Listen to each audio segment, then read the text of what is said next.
اللہ کا فضل ہوا، اللہ نے ایمان کے ساتھ، عافیت کے ساتھ، صحت کے ساتھ زندگی میں ایک مرتبہ پھر رمضان کا مبارک مہینہ عطا فرمایا ہے۔ اللہ ہمیں بھی اس مقدس مہینے میں خوب قدردانوں میں شامل فرما لے، اور جیسے اللہ رب العزت چاہتے ہیں ہم اس مبارک مہینے میں ایسی عبادت، ایسے اپنے اللہ کو راضی کر سکیں۔ اللہ کے گھر میں تھوڑی دیر بیٹھ جانا، اللہ کے گھر میں جلدی آ جانا، پھر تاخیر سے اللہ کے گھر سے نکلنا،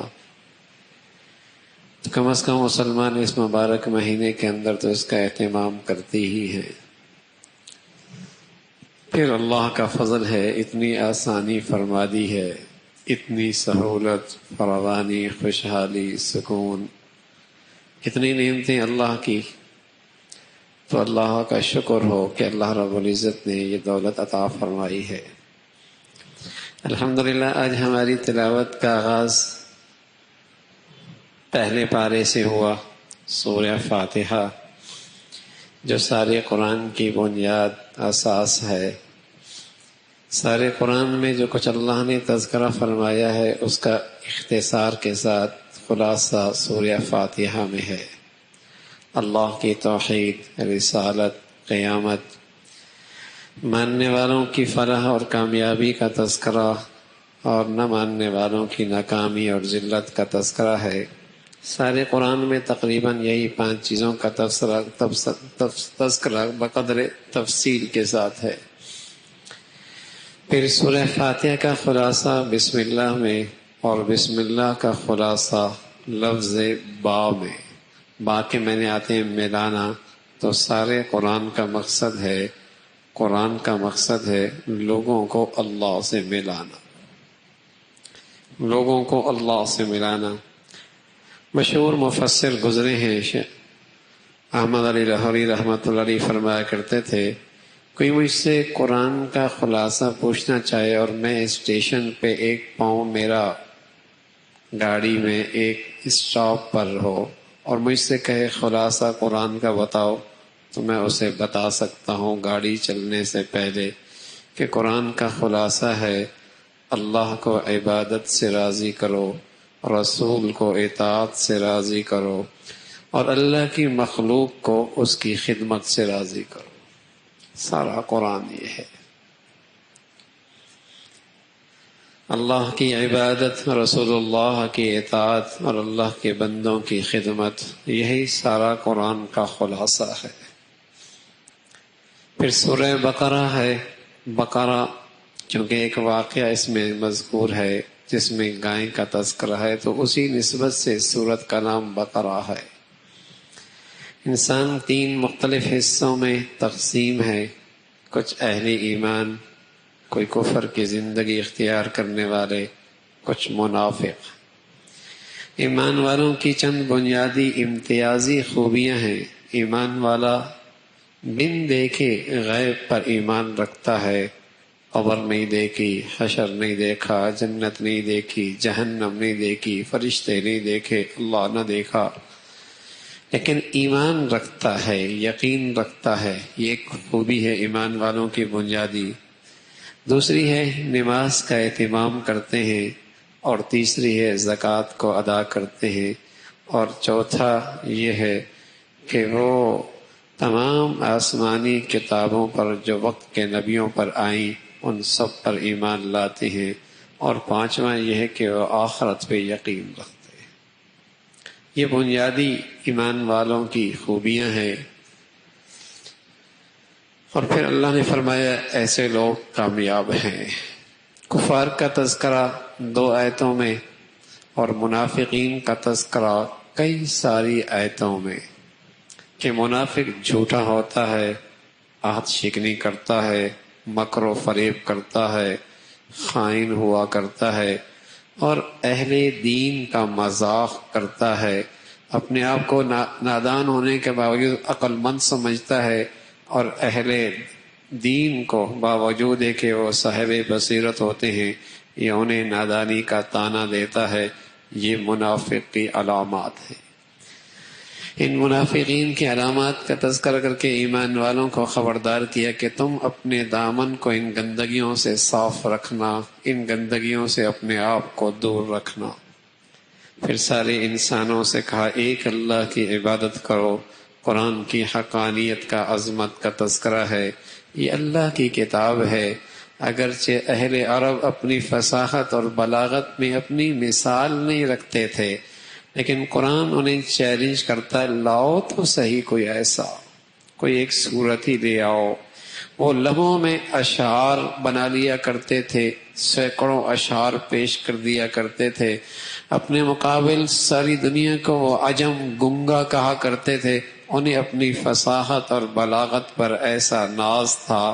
قرآن نے کہا لاؤ قرآن جیسا کچھ، اگر تم سچے ہو کہ قرآن اللہ کی کتاب کوئی نہیں۔ تو فرمایا یہ کبھی نہیں لا سکتے۔ پھر اللہ رب العزت نے فرمایا قرآن میں جو مثالیں ہیں وہ اللہ کا حکیمانہ نظام کے تحت ہیں، جیسی چیز ہے اللہ نے اس میں ویسی مثالیں بیان کی ہیں۔ پھر اللہ نے جو اس انسان کو بلند مرتبہ عطا فرمایا تھا، اپنی خلافت کا تاج اس کے سر پہ رکھا تھا اور اپنا خاص علم سے اسے نوازا تھا اور مسجود ملائکہ بنایا تھا، شیطان نے سرکشی کی، انکار کیا، راندہ درگاہ ہوا، اللہ کی رحمت سے دور ہوا، اس کی مذمت فرمائی۔ پھر بنی اسرائیل کی عہد شکنی اور بے وفائی کا تذکرہ ہے کہ اللہ نے ان پر ان گنت نعمتوں سے نوازا اور کئی انسانیت کے کئی طبقات سے انہیں فضیلت بخشی، اور اللہ رب العزت نے ان کے لیے چشمے بہا دیے، اور دھوپ کے اور جسے کہیں کہ صحرا میں اللہ نے ان کے لیے بادلوں کی شکل میں سایہ بنا دیا، پتھروں سے اللہ نے ان کے لیے چشمے جاری کر دیے، ان کی آنکھوں کے سامنے ان کے دشمن کو ہلاک کر دیا۔ یہ ساری چیزیں انہوں نے اپنی آنکھوں سے دیکھی، لیکن اللہ کی نعمتوں کی ناشکری کرنے میں وہ بڑھتی چلے گئے، بڑے احسان فراموش بنے، بڑے احسان فراموش بنے۔ پھر ایک واقعہ کا تذکرہ ہے، بنی اسرائیل میں ایک بھتیجے نے اپنے چچا کا مال ہتھیانے کے لیے اسے قتل کر ڈالا اور راتوں رات اس کی لاش اٹھا کر دوسرے کے دروازے پہ ڈال دی اور اس پر قتل کی تہمت بھی لگا دی۔ قریب تھا کہ دونوں خاندانیں تلواریں نیام سے نکال کر باہمی جنگ و جدال کرنے پہ آمادہ ہو جائیں۔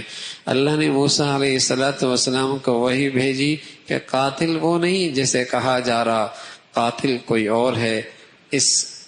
یہی گائیں ذبح کرو اور اسے ذبح کرنے کے بعد اس کا ٹکڑا جو ہے اس کو لگاؤ، اور اس ٹکڑے سے اس سے تمہیں پتہ چل جائے گا کہ اللہ پھر اس گائیں کو ذبح کرو، فذبحوها وما كادوا يفعلون، تو اس کو ذبح کیا، اور تو اللہ رب العزت نے اس کے ذریعے بتلا دیا کہ قاتل جب مقتول پہ وہ ذبح کی ہوئی گائے کا ٹکڑا لگایا تو مقتول زندہ ہوا، اس نے اپنے قاتل کی نشاندہی کر دی کہ میرا قاتل یہ ہے۔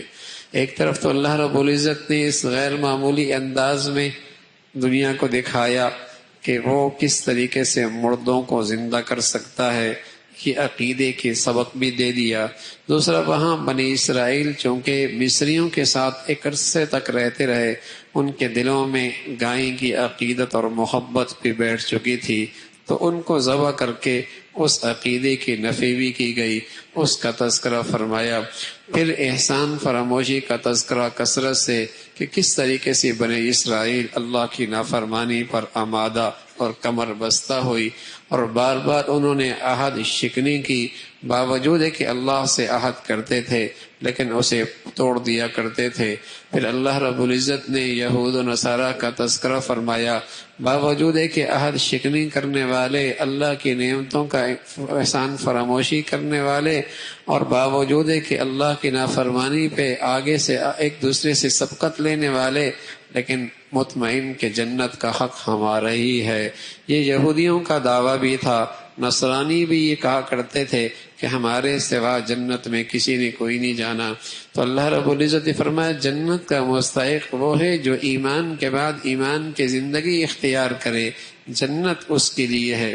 پھر یہود و نصارہ میں جو فرقہ پرستی تھی اس کا تذکرہ فرمایا، اس کی مذمت فرمائی، اور پھر اللہ رب العزت نے اہل ایمان کو آگاہ فرمایا کہ تمہاری دینداری ان کفار کو برداشت نہیں ہے، یہ کبھی تمہارے خیر خواہ نہیں ہو سکتے، تمہاری دینداری ان سے برداشت نہیں ہو سکتی، یہ تم سے اس وقت تک راضی نہیں ہوتے جب تک کہ تم یہودیت یا نصرانیت اختیار نہ کر لو.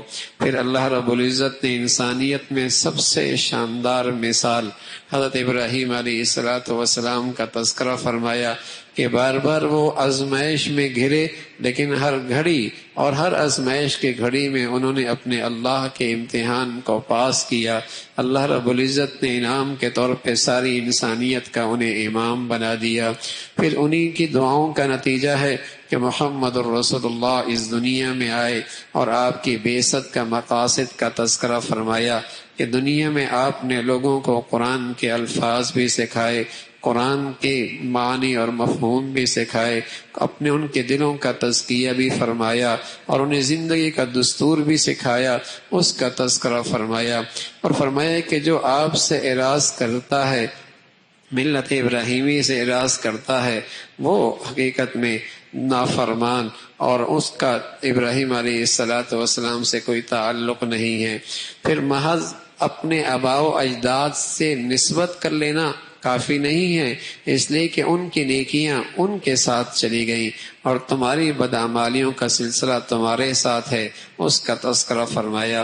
پھر دوسرے پارے کے آغاز میں جب محمد رسول اللہ صلی اللہ علیہ وسلم مدینہ منورہ تشریف لائے اور وہاں تقریباً 16 ماہ تک آپ بیت المقدس کی طرف رخ کر کے نماز پڑھ رہے تھے، لیکن آپ کی دلی آرزو تھی کہ حضرت ابراہیم علیہ السلام کا قبلہ بیت اللہ رہا ہے، کیا یہ اچھا ہے کہ میرا قبلہ بھی بیت اللہ ہو جائے.